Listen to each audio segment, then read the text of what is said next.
일단은 정리를 하면서 꼭 한마디씩 해요. 오늘 유모차 밖에 흐트러져 있네. 커튼이 좀 열려져 있으면은 여기 이 부분이 왜 열려져 있어?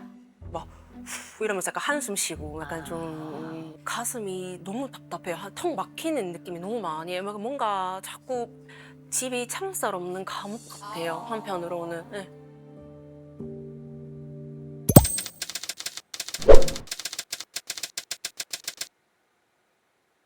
제 남편이 청결에 대해서 좀 심해요. 청결. 뭐 저 나름대로 정리를 하거든요. 근데 남편이 성인 안 차는 거겠죠. 모든 것에 일단은 각은 기본이고 그 행거에 옷걸이들의 간격이 탁탁탁탁탁 맞아야 돼요.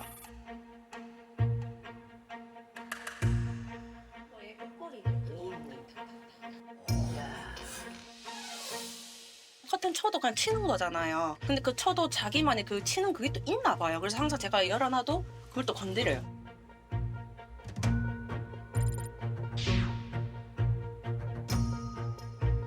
뭐 똑바로 안 돼 있으면은 뭐 이제 니는 그래도 쉬었잖아. 그러니까 이런 말이 나오기 때문에 할 거 없는지 계속 집안을 뱅뱅 돌아요. 제가. 내 집인데 왜 편히도 못 쉬고. 근데 그럴 때마다 제가 죄인이 된 것 같아요. 그 청결이 이제 아기한테까지 영향이 가는 거죠.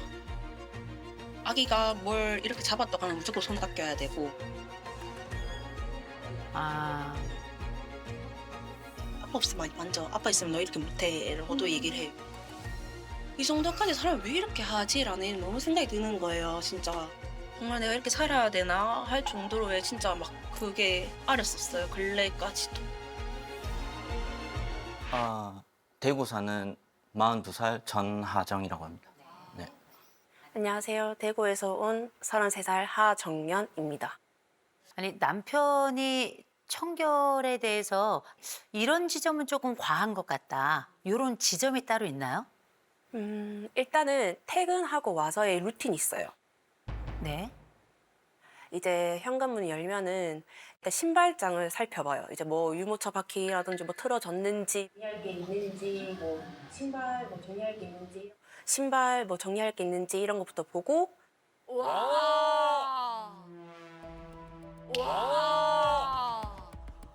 무슨 매장 같아요. 들어와서 일단 옷방에부터 가요. 그다음에 옷방에서 또 뭐 흐트러졌는지 간격을 보면서 오늘 이 옷 입었네. 여기 이 옷 옷걸이 빼서 입었네. 어떤 옷을 입었는지 이 옷장이 흐트러진 정도를 정확하게 기억하고 있는 거죠. 네. 이건 양말 아닌가요? 네. 양말에 지금 번호가 써 있어요. 어머, 그거 뭐야? 같은 짝을 같은 걸로 헷갈리지 않도록 점을 찍어 놓거나 숫자를 써놔서 구별한 것 같은데 맞나요? 네, 맞아요. 그다음에 나와서 일단은 화장실, 그다음에 슬리퍼 흐트러졌는지부터 해서 정리하고 뭐 문이 열려 있는지 닫혀져 있는지 이런 것도 확인하고 그다음에 마지막으로 저희가 이제 커튼을 펼쳤을 때는 저희 집은 이제 뭔가 주름이 잘 안 잡혀 있어요. 응, 그래서 제가 그냥 커튼을 그냥 치면은 항상 남편은 그 주름 간격을 잡아요. 이렇게 손으로 톡톡 치면서. 커튼 주름 간격을 잡는 네, 네. 와. 그게 흐트러질 때는 어때요? 일단은 정리를 하면서 꼭 한마디씩 해요. 오늘 유모차 밖에 흐트러져 있네. 커튼이 좀 열려져 있으면은 여기 이 부분이 왜 열려져 있어? 막 후, 이러면서 약간 한숨 쉬고 약간 좀 이제 분명히 오전에 아이 보내놓고서는 제가 바닥도 닦고 설거지도 하고 막 식탁 다 닦고 먼지 다 닦고 모든 거 다 하거든요. 그런데 또 올 때쯤이면은 불안해요, 이게. 그러다 보니까 퇴근 시간 전에 내가 이거 했나? 했는데도 한 번 더 보게 되고 이러다 보니까 정말 내가 또 잘못했나? 이게 매일매일 진짜 이렇게 해서 살아야 된다는 게 저는 가슴이 너무 답답해요. 턱 막히는 느낌이 너무 많이 해요. 막 뭔가 자꾸 집이 창살 없는 감옥 같아요. 한편으로는. 네. 아니 그 남편분께서 아이가 이 뭘 만질 때마다 그렇게 손을 또 닦아주신다고. 식당 이런 데 가게 되면은 그 의자 있잖아요. 그러면은 무조건 그거를 물건 닦는 소독 티슈를 닦아요, 남편이. 딱 닦고 그다음에 앞에 식탁 닦고 손 닿이는 곳 그다음에 벽까지 심지어 닦아요. 벽을 닦아? 네. 이게 몸이 닿을까봐. 네. 아, 예. 뭐 가다 무조건 아이가 손이 닿는 곳은 무조건 다 닦아야 돼요. 이거 혹시나 아프거나 뭐 하면 뭐 당연히 힘들지만 엄마가 제일 힘들잖아요. 애를 보는 뭐 차라리 그러면 잘 닦이면 덜 아프지 않겠냐. 좀 근데 아이에게서 손 떼세요. 아이에게서 손 떼세요. 나중에 이 아이는 굉장히 인색해지거나 아주 자기 안쪽에 염세적인 특징을 갖게 될 가능성이 굉장히 높습니다. 그럴 때 이 부모들이 이 아이가 뭔가를 자꾸 해볼 수 있도록 뭘 해줘야 되냐면 허용의 공간을 줘야 돼요. 지금 이 아이는 만져야 돼요. 문질러야 돼요. 뒹굴어야 돼요. 이 기회를 박탈하시면 안 돼요. 그리고 아내 얘기를 들어보니까 내 남편은 과해. 들어오자마자 각을 맞추고 그리고 온 집을 돌아다니면서 마치 감시관처럼 감독관처럼 그래서 뭐냐 아내는 숨이 막혀 라고 얘기를 하던데 어떻게 생각하세요? 뭐 굳이 그 정도까지는 아니에요. 아, 그 정도까지는 네. 아니에요? 뭐 와이프가 좀 약간 과장되게 말하는 게 있긴 한데 그냥 와이프가 야, 와이프가 이러면 또 얘기하는 게 속상하지 아내 입장에서. 어떤 부분을 과장하고 있나요? 좀 제가 이제 와이프한테 이래라 저래라 얘기 안 하거든요. 제가 싫은 거는 제가 해요 그냥. 만약에 아까 말했듯이 유모차가 만약에 좀 정리가 제대로 제 기준에서 정리 안 돼 있으면은 오늘 뭐 유모차 썼어? 뭐 애 데리고 나갔다 왔네? 그냥 물어보는 건데 이제 와이프 기준에서는 이거 또 시작됐네 뭐 잔소리하네 이렇게 들리나 봐요. 저는 그게 아닌데. 한숨을 쉬니까 하면서 근데 그 부분에 대해서도 모르고 있었어요. 왜냐면 이런 부분은 와이프가 저한테 얘기 안 하거든요. 그냥 이런 얘기를 하는 게 아니라 와이프는 그게 이제 그게 참다가 돌아오는 건 와이프가 좀 짜증을 잘 내거든요, 저한테. 그럼 저는 모르는 거예요. 뭘 잘못했는지를 모르니까. 그럼 왜 짜증내? 뭐 짜증낼 일이야? 뭐 이러면은 짜증낼 일을 만들지 말아요, 저. 근데 저는 뭘 짜증나겠는지 몰라요, 그러니까. 만삭 때, 그러니까 제가 이제 배가 불러서 때쯤 이제 이사를 하게 됐거든요. 이제 이사를 하게 됐을 때 남편은 이제 그 이사할 곳에 뭔가 좀 문제가 있어서 잠시 해결하러 먼저 갔었고 저는 이제 남편이 그 해결할 동안 아저씨랑 같이 짐을 챙겼었어요. 그래서 이사할 집에 와서 짐을 오빠랑 이제 같이 한 두씩 푸는데 신발이 거기 다 들어있었던 거예요. 근데 그 신발이 차곡차곡 이렇게 돼 있었던 게 아니고 막 엉망으로 이렇게 된 거예요. 그래서 남편이 그걸 보고 원래 그렇지. 맞아. 원래 그래요 이사. 이사할 때는 원래 그렇지. 야, 이거 뭔데? 아, 씨, 하면서 엄청 화를 내는 거예요, 거기서. 아, 씨, 하면서 엄청 화를 내는 거예요, 거기서. 근데 그 말들이 저한테는 너무 박혀요. 이게 정말 별일 아닌 것 같지만은 저도 진짜 허리 너무 아프고 배도 당기고 다리도 너무 아파요.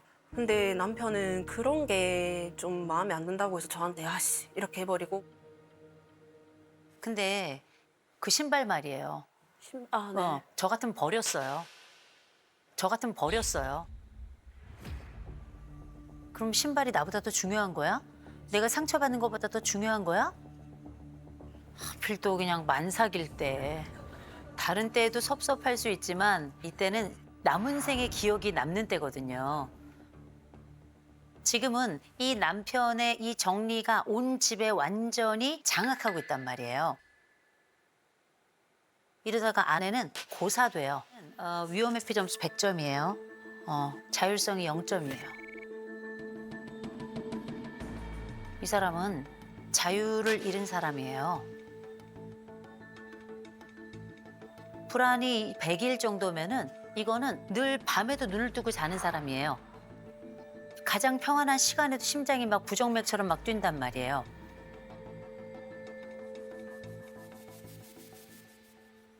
남편은 아내의 이 상황을 이해하지 못할 거예요. 깨끗한 게 뭐가 문제야? 그리고 내가 하라 그랬어? 그게 아니라 하지 말라고.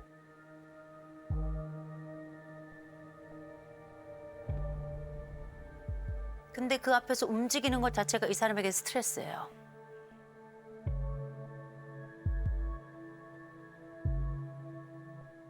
남편 나쁜 사람이 아니에요. 그런데 약간 까다로운 사람이잖아요. 이 규격에 맞춰야 되는 거잖아요. 그러면 이 규격 자체가 이 사람에게는 통증이다. 남편이 의외로 마음이 좀 여유가 있어요. 요 위험회피 점수를 보면 29점이에요. 여유가 있어요.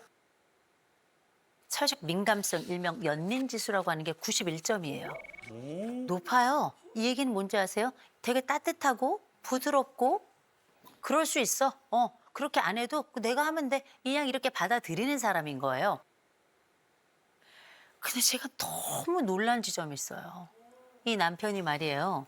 가족이 너무 중요한 사람들. 온통 다 가족이에요.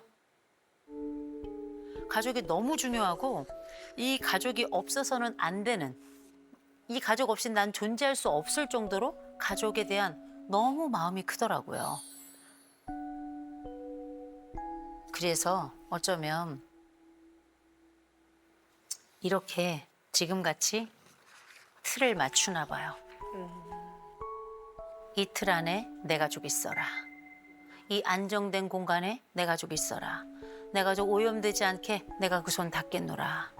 전 이 남편에게 그래서 제가 한두 가지 더 말씀을 드리려고요. 지금 방 집에 몇 개예요? 3개입니다. 아, 3개 있어요? 네. 3개 중에 하나 아이의 공간으로 쓰게 될 거잖아요. 그 공간에서는 먼지도 모래도 밀가루도 다 날리게 하세요. 걱정하지 마세요. 네. 오염되지 않아요. 파괴되지도 않고요. 없어지지도 않아요. 그러니 안심하시라. 네, 알겠습니다. 그리고 엄마가 자유로워야 아이도 자유로워요. 그래서 남편이 딱 정해진 공간 꼭 지켜야 될 거 있죠? 몇 가지 딱딱딱 지금부터 얘기할 거예요. 그 공간 제외하고는 다 안 할 거예요. 뭐부터 할까요? 제가 생각했을 때는 그래 이 정도는 내가 한다는 게 저는 이제 예를 들어서 옷이나 신발이나 옷장, 신발장, 그렇죠. 이건 남편의 세계예요. 또 어떤 거요? 그거면 충분합니다. 이거면 충분해요? 네. 그럼 이건 아내에게 물어봐야 되겠네요. 그렇죠. 생각났다. 아, 맞다. 그렇죠. 하세요. 이게 저도 모르다가 그래 물에 딱 보이면 얼룩이 보이는 게 있거든요. 네. 근데 그런 거는 와 진짜 제가 못 참을 것 같아서 그건 제가 닦아야 될 것 같아요. 얼룩. 보여도 네 얼룩 이런 거. 얼룩은 머리카락 닦겠다. 이런 거. 머리카락이나 얼룩. 바닥에 뭔가 떨어진 건 내가 네, 닦겠다. 네, 네. 괜찮아요? 네. 네네. 적어 놓으세요. 음, 적어서 냉장고에 붙이세요. 네. 다만 아내가 얘기해 주셔야 돼요.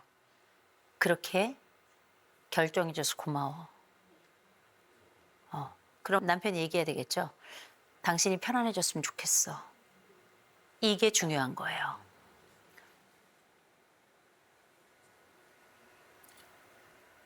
고마워. 그렇게 결정해줘서 진짜 고마워. 그래 스트레스 받지 말고 눈치를 뭐 나 준다고 생각 안 했지만 안 봤으면 좋겠다. 그냥 네 하고 싶은 거 해라. 알았다. 잊지 마시고 두 분이 강박으로 이야기하고 있지만 사랑으로 다시금 일상을 만들어 갔으면 좋겠습니다. 네.